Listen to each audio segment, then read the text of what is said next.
नमस्कार। आज हम लोग देखेंगे लेसन प्लान यानी पाठ योजना, जिसमें हमारा टॉपिक है प्रकरण भारतीय सेना।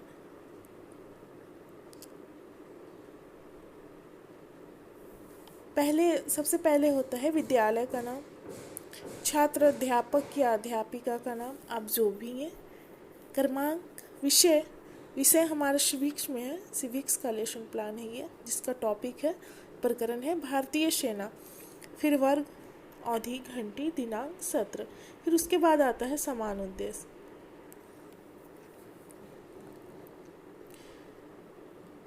छात्रों में नागरिक शास्त्र विषय के प्रति रुचि जागृत करना, छात्रों में देश प्रेम की भावना का विकास करना, छात्रों की मानसिक शक्तियों का विकास करना।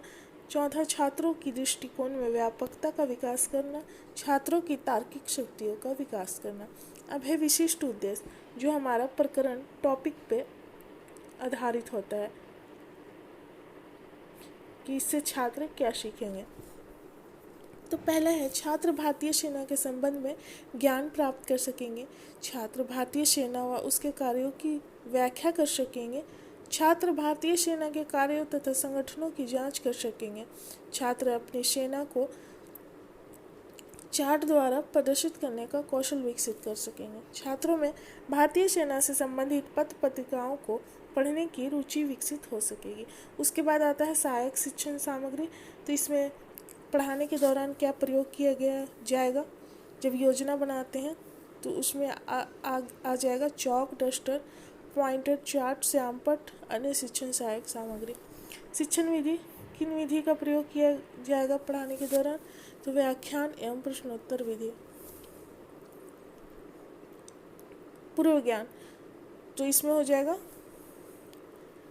कि छात्रों को कुछ ना कुछ जानकारी रहती है, तो यहाँ पर हो जाएगा छात्र भारतीय सेना के बारे में सामान्य जानकारी रखते हैं। वर्ग व्यवस्था, छात्र अध्यापिका अपने सुविधा के अनुसार वर्ग को व्यवस्थित करेंगे। अब आता है प्रस्तावना। यहाँ पर दो क्रिया होता है, एक छात्र अध्यापिका कथन और छात्र संभावित उत्तर।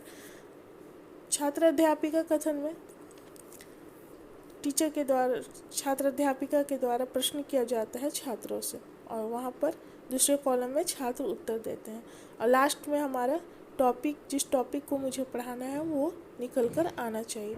ये प्रश्न और आंसर एक दूसरे से संबंधित होते हैं, और प्रश्न की संख्या लगभग 4 या 5 होनी चाहिए। तो सबसे पहले प्रश्न है, हमारे देश का क्या नाम है, तो भारत देश कब स्वतंत्र हुआ, 15 अगस्त 1947 में स्वतंत्र हुआ। किसी भी देश की स्वतंत्रता किस पर निर्भर करती है, तो सुरक्षा एवं रक्षा पर। वर्तमान समय में भारत की रक्षा कौन करता है, भारतीय सेना। भारतीय सेना से आप क्या समझते हैं, तो यहाँ पर छात्र उत्तर नहीं दे पाते हैं और हमारा टॉपिक आ जाता है। छात्र अध्यापिका कथन में हो जाएगा भारतीय सेना। पाठ की उद्घोषणा, आज हम लोग भारतीय सेना के बारे में अध्ययन करेंगे।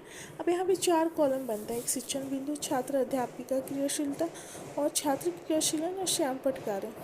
तो शिक्षण बिंदु में हमारा टॉपिक का पाठ आ जाएगा, और छात्र अध्यापिका क्रियाशीलता में उस पाठ का व्याख्या दिया जाता है, और छात्र क्रियाशीलन में छात्रों का व्यवहार इस समय किस प्रकार रहता है और किस प्रकार उत्तर देते हैं, और श्यामपट्ट कार्य में ब्लैक बोर्ड वर्क होता है, जो मुख्य बिंदुओं को लिखा जाता है ताकि छात्र आसानी से समझ सके विषय को।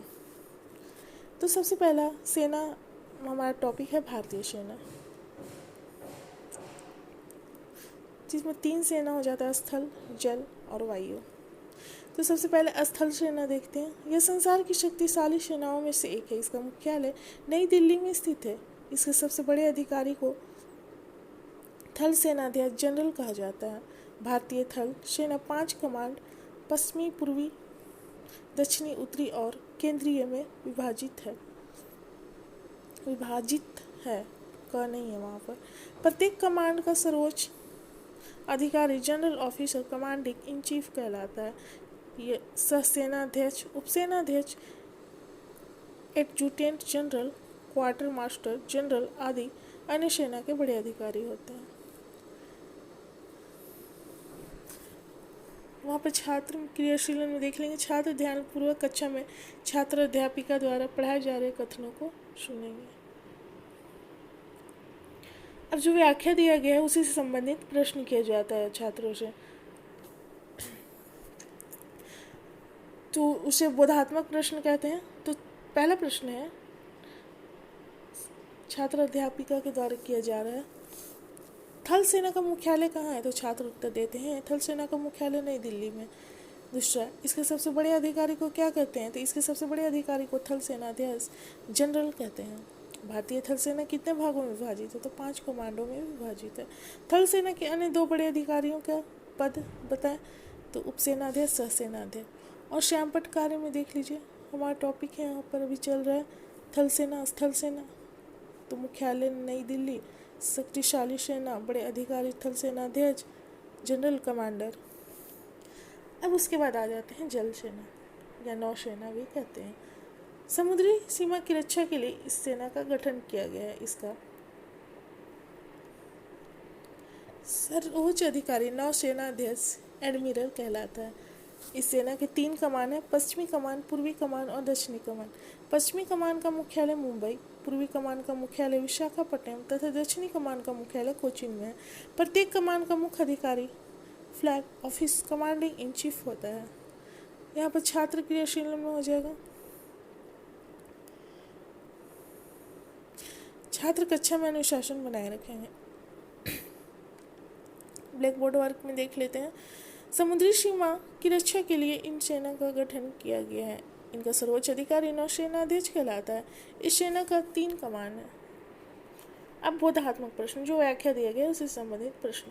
समुद्री सीमा की रक्षा के लिए किस सेना का गठन किया गया? तो समुद्री सीमा की रक्षा के लिए जल सेना का गठन किया गया है। इसका सर्वोच्च अधिकारी क्या कहलाता है? तो इसका सर्वोच्च अधिकारी नौसेनाध्यक्ष एडमिरल कहलाता है।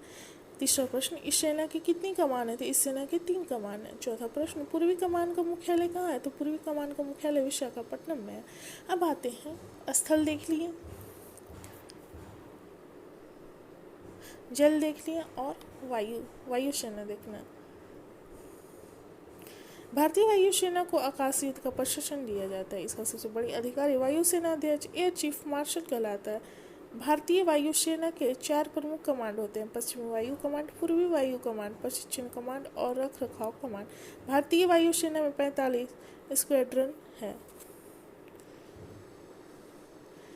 छात्र क्रियाशीलन में देख लेंगे। कक्षा में छात्र अनुशासित रहकर छात्र अध्यापिका द्वारा पूछे जा रहे प्रश्नों का उत्तर देंगे। और श्यामपटकार में देख लेते हैं वायुसेना के बारे में। भारतीय वायुसेना को आकाश युद्ध का प्रशिक्षण दिया जाता है। भारतीय वायुसेना के 4 कमांड होते हैं और भारतीय वायुसेना में 45 स्क्वाड्रन है। अब आगे देखते हैं अगला पेज। अब उससे जो व्याख्या दी गई थी उससे संबंधित प्रश्न। किसको आकाश युद्ध का प्रशिक्षण दिया जाता है? तो भारतीय वायुसेना को आकाश युद्ध का प्रशिक्षण दिया जाता है। इसका सबसे बड़ी अधिकारी क्या कहलाता है? इसका सबसे बड़ा अधिकारी वायुसेना अध्यक्ष कहलाता है। भारतीय वायुसेना के कितने प्रमुख कमांड है? तो भारतीय वायुसेना के 4 प्रमुख कमांड है। वायुसेना के किन्हीं 2 कमांडों के नाम बताएं? तो छात्र उत्तर देते हैं पश्चिमी वायु कमांड और पूर्वी वायु कमांड। अब उसके बाद मूल्यांकन किया जाता है कि छात्रों ने कितना अधिगम किया है, कितना सीखा है जो पढ़ाया गया है। तो यहाँ पर है थल सेना का मुख्यालय कहाँ है? समुद्री सीमा की रक्षा के लिए किस सेना का गठन किया गया? जल सेना की कितनी कमान है? पूर्वी कमान का मुख्यालय कहाँ है? किसको आकाश युद्ध का प्रशिक्षण दिया जाता है? पुनरावृत्ति, अब जो पढ़ाया गया है पिछले क्रम में उसको यहाँ पर शॉर्ट टर्म में दोहराया जाता है।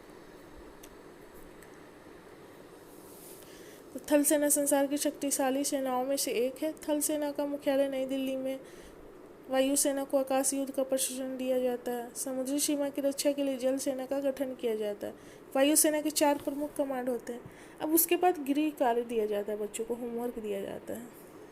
तो भारतीय सेना का संक्षेप में वर्णन करें और तीनों सेनाओं में अंतर स्पष्ट करें। ये था हमारा लेसन प्लान भारतीय सेना के बारे में। यहाँ पर हमारा समाप्त होता है। धन्यवाद। अगले वीडियो में मिलेंगे।